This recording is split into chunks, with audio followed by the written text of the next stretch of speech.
All right, guys, so we got Gary's truck finished up. We're just going to kind of do a quick walkthrough over of what all we got done to the truck so that you all can see, and not, so if you've got any questions about what parts are, you kind of got an idea. A couple things is just cosmetic, like, this is a factory, a lot of these factory supports we had powder coat just to make it look nice. Worley makes a real nice brake, what do you call it, master cylinder cover. So that just kind of makes the under here look a little bit nicer. Then you move over, we've got our catch can here. That's just going to take our waste oil from each head, and instead of filtering out to the atmosphere or back into the turbo like it was from factory, it's got a nice system here. So the way this works, you've got your waste oil coming in, it's got a vent through here so that it can breathe, and in the bottom has got a drain so that it allows the waste oil to then drain back into the block. So it's not interfering with any of our air system. Let's see, moving forward a little bit, we'll do it's got the Worley Custom Fab hard metal pipe here for the coolant. These from factory are rubber. Functional wise, it's the exact same. This just looks a whole lot nicer.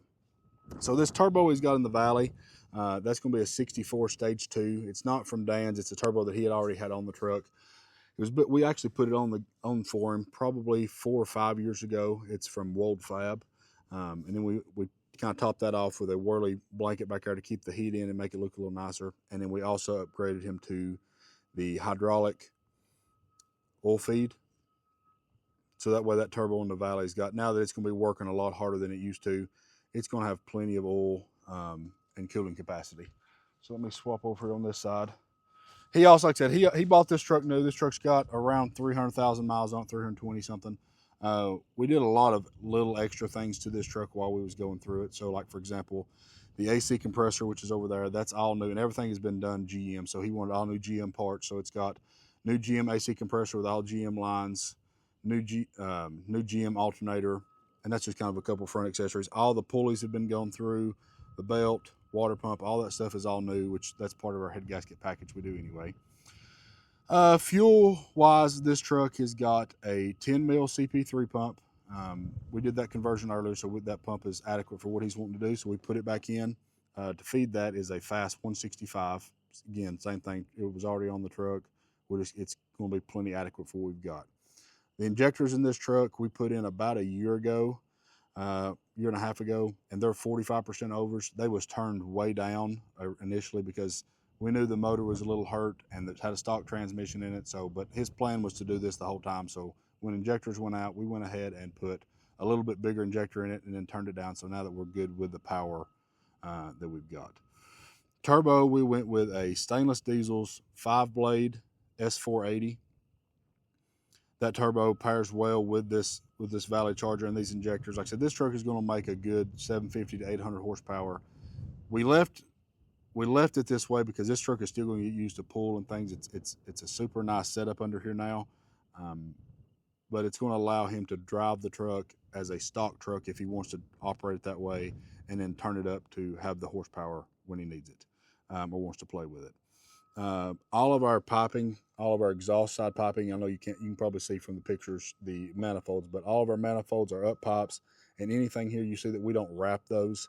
These are actually sent off to have a special ceramic coating on them. It's not a typical ceramic coat that's slick and will wear off in a couple of years. We've run these kits and have customers run them for 2 and 3 years at a time, and you bring them in and they still look just as good. So it's an expensive coating. We also do the turbo exhaust housings and the downpipes and that stuff, and it just keeps it. You don't want to have a truck that's this nice under the hood and end up having, you pop the hood in 6 months and your cheap ceramic coatings wore off and you've got a big rusty mess everywhere. So this is just kind of a nice feature that we've started doing on these builds. Let's see, moving this way, it's got the Worley tank that comes with this. This kit also retains both batteries in factory location. It gets to be kind of a tight fit. We have to move the battery. So if you all know LMLs, originally this battery here is sitting back here, and we just get a relocation kit, extend some of the cables, move the battery up to the front of the truck, because you can't fit it there with the way that turbo is set up. Then I'll get into the transmission. So it's got a Dan's Comp 1 transmission. He can maybe show you some pictures of that. So we've got a Dan's Comp 1 transmission with the big PPE transmission cooler. For cooling, we've got the Mishimoto aluminum radiators and the Mishimoto intercooler. So this efficiency on this truck, we wanted, like I said, the way that he works this truck, we want it to be able to run as cool and as efficient as possible, which is why we also took the time here, like you can see on our piping. It doesn't have any boot connections. Everything has been done either in the Vibrant or just the regular V-band flanges. And that's just going to add another thing of reliability. When you get this truck under boost, you're not going to have boots that blow off and damage things or whatever. Like, it's going to hold whatever the power it needs to be. So we've got those done. Transmission, like I said, it's a Comp 1. Rated 850 horsepower, and we use Dan's for those. Let's see, what else do we need to go over under here? Like I said, as you can look around and see the braided lines that feed our catch can over there. Let me look here for anything else that I've missed. Oh, he also wanted to go ahead and do this while he's in here. So this truck also has a new GM power steering pump and Hydro Boost, and all the hydraulic line, all the power steering pressure lines, all that stuff is all new. So engine, anything pretty well under this hood has been touched. The entire motor has been gone through. We've got heavy duty bearings and stuff in the motor. It's got the speed of our pistons in it, which if y'all have seen, if Blake might throw a picture up, they kind of look like a golf ball where they're dimpled. They're a lot stronger piston than factory, and they have the research that we've done on those. They've got a lot of benefits for fuel efficiency and even power. They're just a real efficient piston that he wanted to run. So we've got those in it. Then, you know, all your ARP hardware, bolts, head studs, all that things have been done. You can see too, I don't know if I mentioned that or not, it's got the billet valve covers on the truck.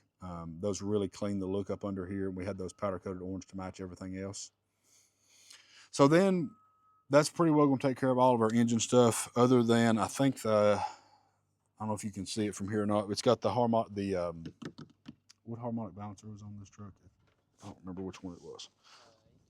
ATI. So yeah, it's got the ATI harmonic balancer. Anytime you do a new engine that's had everything gone through, you don't ever want to reuse your factory balancer.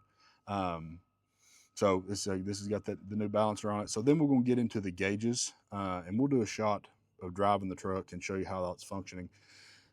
A couple important gauges when you start getting into twins. Of course, EGTs, which is going to be exhaust gas temperature. That's how much heat is coming out. So it's got your EGT, your boost. You know, these trucks are good with transmission temperatures within the truck. You don't have to add any of that. But something that we do add in on these twin turbo trucks is an exhaust back pressure sensor. I don't know that you can see that where it's at now. Maybe he has some shots of that. But the way you do that is you're measuring the exhaust back pressure. So that's the amount of pressure that's pushing on the back side of the turbo. We want to measure that because that really needs to be in like a 2-to-1 ratio. This truck actually runs at about 1.5 to 1, so it's very efficient. It's not putting back pressure is what's going to cause lift on your heads. So when you get trucks that are running like this, if they're not dialed in properly, we've seen trucks come in and we can throw a gauge on and test, and you're going to have them at a 3-to-1 or something along those lines. And there's no need for that. It's just the turbos are sized wrong, or the tuning is wrong, or whatever, and that ends up causing a lot of head gasket failures. This truck here, at 1.5 to 1, he should be able to run this truck as hard as he wants to, and it's never going to lift the heads. So what we do with that, we take we build a gauge. So you essentially take one of the exhaust manifolds and we'll plumb it into a boost pressure sensor. You have to use copper tubing on that, and you kind of got to coil it up so that it disperses the heat. And then we'll put another boost temperature sensor on that. So then as you're driving, you can see your boost pressure, which is the air going into the truck, in correlation to your exhaust back pressure, which is the air that's fighting against itself.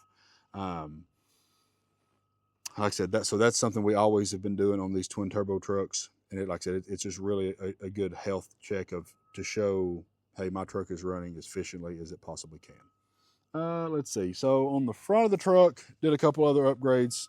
Went with the Morimoto headlight package. Headlights, fog lights, tail lights have all been done.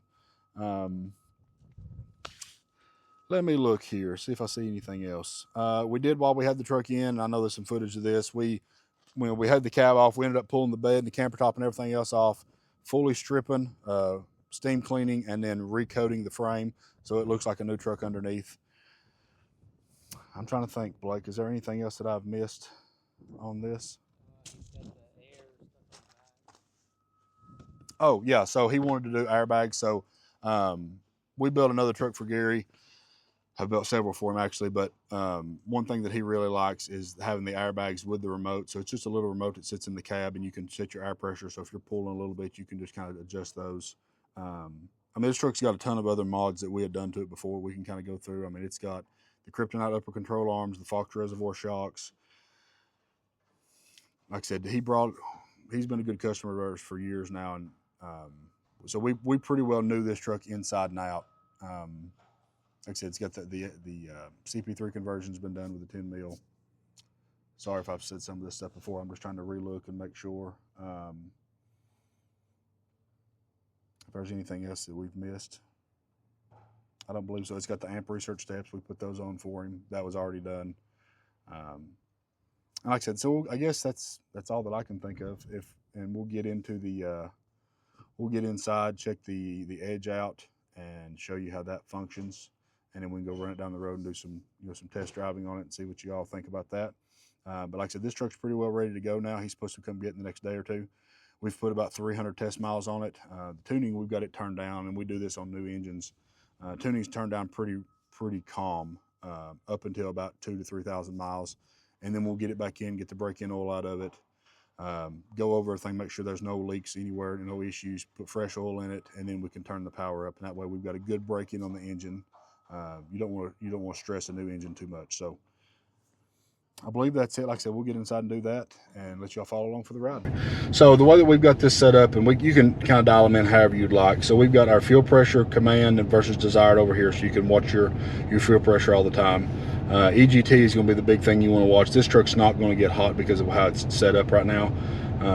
But that's going to be your EGT gauge that we get plumbed in. And then right here you've got your boost versus your exhaust back pressure. So as you're driving, you kind of want to keep that on a, like I said, 2 to 1. It's starting to get up there a little bit more, but like I said, this truck's about a 1.5 or 1.2 to 1 when you're running it pretty hard. So it's going to be super efficient on how that works. But let's run it down the road real quick, and let me let it warm up for a few minutes, and then we'll run down the road and show you how everything works. Like I said, everything else is pretty well good to go. Here's your little remote for your airbags, so you can adjust those up and down if you decide to.